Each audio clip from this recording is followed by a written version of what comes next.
Hello guys, welcome back. Uh, Today we'll see Bank Nifty analysis. So this is a weekly chart.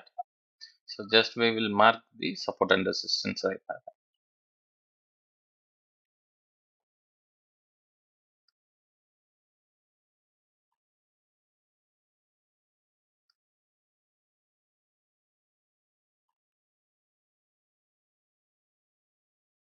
This is daily time frame.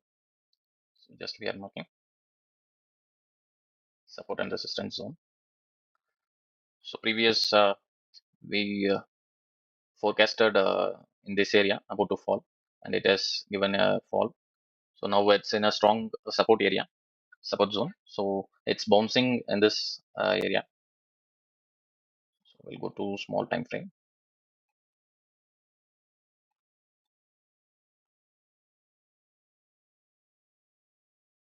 So market is bouncing in this particular zone.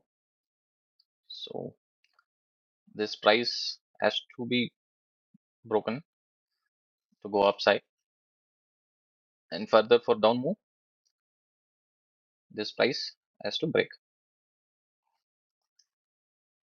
So you can see on 16th Friday, it has been opened the gap up.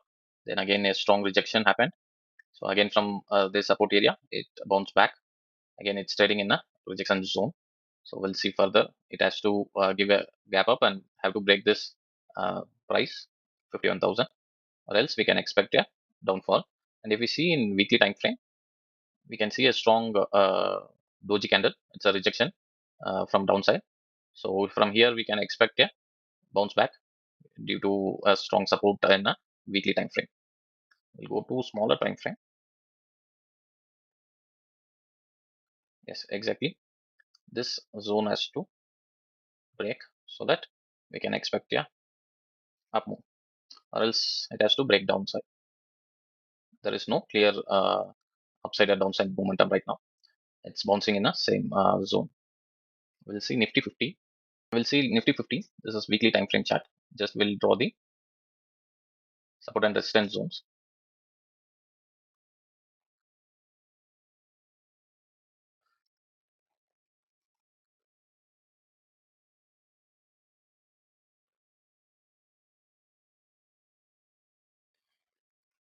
I'll go to daily time frame chart.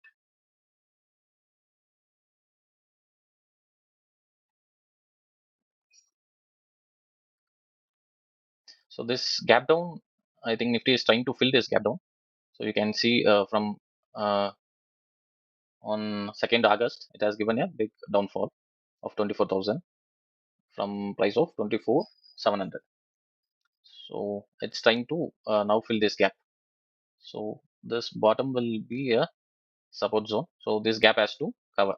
So we can expect a gap up till this point, and it can hit back, or else it has to break and go for upside because this formed a support zone.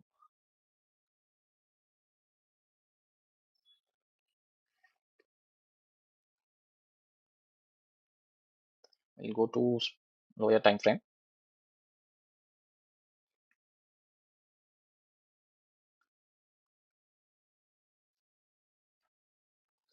Here you can see the gap clearly. So this gap Nifty is trying to fill now.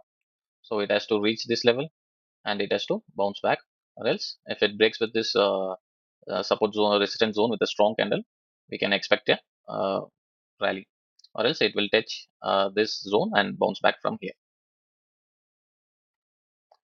With addition to this, we'll see a indicator which I'm using. We'll go to lower time frame. This is a CPR indicator. I will elaborate about CPR indicator in a separate video so that you can learn about this indicator to find the trend. In general, I will give a hint about this indicator. So whenever the price is above the CPR, it's a buy trend. Whenever the price opens below the CPR, it's a downside trend. And again, when previous CPR and to the current CPR is getting lower, so it's a bearish trend. When a previous CPR and the current CPR is above, so it's a bullish trend. So in this form also you can consider the CPR as a trend indicator. So here you can see the CPR on 8th. On 9th, it is opened below the previous CPR. So it's clearly indicates a bearish trend. So whenever we are expecting a zone or a resistance, so it can bounce back to this area. So there is no such movement due to the width of CPR. So we can consider depends on the width of CPR. So we'll detail discuss in another video.